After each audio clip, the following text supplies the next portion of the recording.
यो पार्टीलाई अहिलेको जेनजीको भावना अनुसार जुन पार्टी स्थापना भएको हो, अहिले सबभन्दा नयाँ पार्टी र उज्यालो नेपाल पार्टी भनेको भर्खरै स्थापना भयो, जेनजी आन्दोलनपछि स्थापना भएको पार्टी हो र यो पार्टीलाई सबैले माथि उठाएर नेपालमा यो एउटा स्थापित पार्टी र सबभन्दा चाहिँ प्रतिनिधित्वको हिसाबले, जेनजीको प्रतिनिधित्वको हिसाबले, सबै क्षेत्रको प्रतिनिधित्वको हिसाबले, समावेशिताको हिसाबले, सबै हिसाबले चाहिँ एउटा प्रतिनिधित्वको हिसाबले चाहिँ इन्क्लुसिभनेस र सबैको सहभागिताको पार्टीको रूपमा अगाडि बढाउन हामी चाहन्छौँ। यहाँ साथीहरू हुनुहुन्छ, यहाँ हाम्रो चाहिँ धर्मजी हुनुहुन्छ, धर्म चौधरीजी, उहाँ पूर्व मन्त्रीज्यू र उहाँ चाहिँ अहिले पनि लुम्बिनी प्रदेशको सांसद हुनुहुन्छ। उहाँहरूले फरवर्ड क्षेत्रमा ठुलो काम गर्नुभएको छ। उहाँहरूको ठुलो सङ्ख्या उज्यालो नेपालमा आबद्ध थिए, सबै उज्यालो नेपालमा आबद्ध थिए र उज्यालो नेपालमा आबद्ध हुँदाहुँदै पनि र हामीले एउटा सहमति गऱ्यौँ। सहमति गर्दा उहाँले धेरै मन दुखाउनु भएको थियो, धेरै मन दुखाउनु भएको थियो। हामीलाई सोध्दै नसोधिकन यसरी उज्यालो नेपाल भनेर हामी लागेका हौँ, हामी रासोपा भनेको भए उहिले लाग्थ्यौँ र यस्तो अवस्थामा हामी उज्यालो नेपालमा लागेकोमा तपाईँहरूले एकतर्फी जुन किसिमको सहमति गर्नुभयो र त्यो सहमतिमा हाम्रो सहमत हुन सक्दैनौँ भनेर बारम्बार भनिराख्नु भएको थियो। भए पनि हामीले मिलेर जानुपर्छ भनेर एउटा सहभागिताको हिसाबले उहाँहरूलाई पनि अगाडि सँगसँगै लाने भनेर हामी अगाडि बढ्दै पनि यो अहिलेको अवस्था आइपुगेको छ र अहिले हामी उहाँहरूसँगै छौँ। उहाँले चाहिँ यहाँ पार्टी प्रवेश पनि गर्नुभएको छ र हामी अहिले चाहिँ उहाँलाई प्रवेश पनि गराउँछौँ र उहाँहरूको ठुलो टिम हामीसँगै छ, पूर्वदेखि पश्चिमसम्म र यो चाहिँ मधेस पहाड सबै हामी अब अभियानको रूपमा उज्यालो नेपालमा आबद्ध गरेर जानेछौँ। अहिले म आम नेपाली जनतालाई के आह्वान गर्न चाहन्छु भने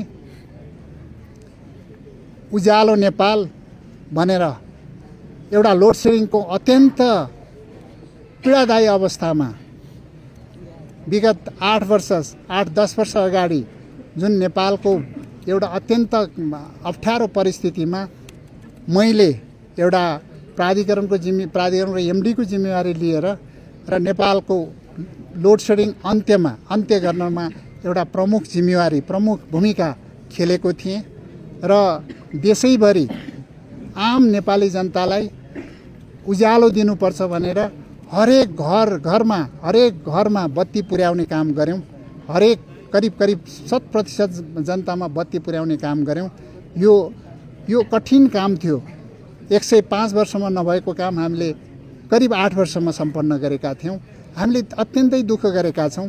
प्राधिकरण जस्तो जर्जर संस्था, सधैँ घाटामा भएको संस्थालाई हामीले नाफामा ल्यायौँ र यो एउटा ऊर्जा क्षेत्रमा अत्यन्तै ठुलो परिवर्तन र हामीले विद्युतलाई इम्पोर्ट गर्नुपर्ने अवस्थाबाट एक्सपोर्ट गर्ने अवस्थामा पुर्यायौँ।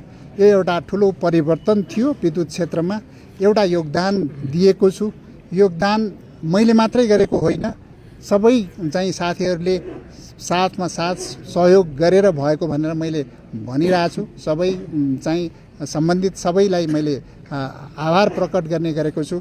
मैले एउटा नेपालको लागि नेपालको ऊर्जा क्षेत्रमा र कार्यकारीको भूमिकाबाट, एमडीको भूमिकाबाट मन्त्रालयको 3टा मन्त्रालय सम्हालेर विगत करिब 115 दिनमा मैले सकेको धेरै कामहरू गरेको छु। त्यो डेलिभरी दिने काम, जुन डेलिभरी मैले दिएको छु र हाम्रो टिमले दिएको छ, हाम्रो टिमले दिएको डेलिभरी आज जनताले चाहेको डेलिभरी हो, देशले चाहेको डेलिभरी हो। डेलिभरी दिने काम गरेको छु र यो डेलिभरी अब आगामी दिनमा त्यस्ता डेलिभरी दिने कामको लागि नेतृत्वमा जानुपर्ने आवश्यकता छ।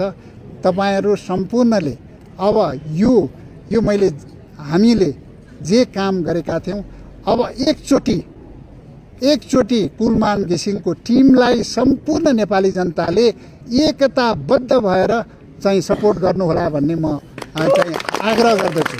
एकचोटि सपोर्ट गर्नुहोस्, एकचोटि। किनभने हामीले म मात्रै भन्दिनँ, हामीले जे काम गऱ्यौँ त्यस बापत आम नेपाली जनताले एकचोटि चाहिँ हामीलाई सपोर्ट गरिदिनुहोस्, एकचोटिलाई सपोर्ट, यो चुनावमा सपोर्ट गरिदिनुहोस्। त्यसपछि हामी देखाइदिन्छौँ नेपाल के हुन्छ, त्यसपछिको अवस्था के हुन्छ भनेर हामी चाहिँ अगाडि तपाईँहरूलाई बाटो देखाउनेछौँ। वास्तवमा एकचोटि चान्स दिनुहोस्, त्यसपछि हामी धेरै परिवर्तन गर्नेछौँ। यो मेरो आग्रह हो, अनुरोध हो सबै नेपाली जनतालाई। यो अनुरोधलाई सबैले स्वीकार गरेर हामीलाई सहयोग गरिदिनु हुन, साथ सपोर्ट गरिदिनु हुन हार्दिक अनुरोध गर्दछु। अब मैले आफ्नो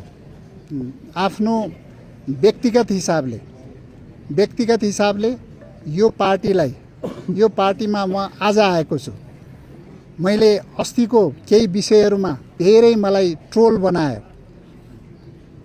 यो पार्टीमा हुँदै पनि मन्त्री खायो भनेर, मन्त्री चाहिँ राजीनामा दिएन भनेर, त्यो वास्तविकता थिएन। मैले आज पार्टीको सदस्यता लिएको छु र स्वतन्त्र पार्टीमा उपसभापति भनेर जुन सहमतिमा लेखिएको विषय त्यो कार्यान्वयन भएको थिएन र त्यो कार्यान्वयन नभएको त आज प्रष्ट भयो नि त। र आज मैले यो पार्टीको सदस्यता लिएर अगाडि बढेको छु। मैले कसैलाई पनि मेरो इन्टिग्रिटीमा मेरो चाहिँ निष्ठामा कहिले पनि चाहिँ क्वेसन गर्न नदिने प्रतिबद्धता पनि म व्यक्त गर्न चाहन्छु। त्यो भएको हुनाले यो प्रतिबद्धता मेरो सधैँ रहनेछ। नेपाली जनताहरूलाई मेरो चाहिँ यो प्रतिबद्धतामा विश्वास गरिदिनु होला। म सधैँ जनतामा विश्वास गर्ने मान्छे, सधैँ जनताको लागि लड्ने मान्छे, जनताको माया विश्वासले नै म आजसम्म आएको छु। एकचोटि हामीलाई फेरि पनि विश्वास गरिदिनु होला र आगामी दिन सुन्दर भविष्य, नेपालमा सुशासन, भ्रष्टाचार मुक्त देश र सुन्दर भविष्य, सुन्दर देशको रूपमा, यो समृद्ध देशको रूपमा चाहिँ अगाडि बढाउनलाई हामी एकताबद्ध भएर अगाडि बढ्नेछौँ र देशभित्र सामाजिक न्याय, इन्क्लुसिभ जुन समावेशिताको विषयलाई हाम्रो पार्टीले गम्भीर रूपमा लिनेछ र संविधानले जुन स्पष्ट रूपमा लिएका आधारभूत विषयहरूमा हाम्रो पूर्ण प्रतिबद्धता रहनेछ। संविधानका आधारभूत विषयहरूमा कहीँ कतै पनि अहिले हामी चाहिँ अन्यथा हिसाबले हामी अगाडि बढ्दैनौँ। त्यो प्रतिबद्धता हाम्रो पार्टीको रहनेछ र आम नेपाली जनताको चाहना बमोजिम नै हामी अगाडि बढ्नेछौँ र आगामी दिनमा हाम्रो पार्टीले सम्पूर्ण जनताको माग, जनताको चाहनालाई लिएर अगाडि बढ्नेछ भन्ने म चाहिँ यहाँलाई जानकारी गर्दै अहिलेलाई म चाहिँ यति भन्दै केही विषयहरू छोटोमा हामी थप विषयहरू पनि हाम्रो छ, थप विषयहरू टुङ्ग्याएर अनि त्यसपछि एक दुईवटा विषयमा हामी चाहिँ यहाँहरूको प्रश्नलाई पनि लिनेछु। थप विषय राख्नलाई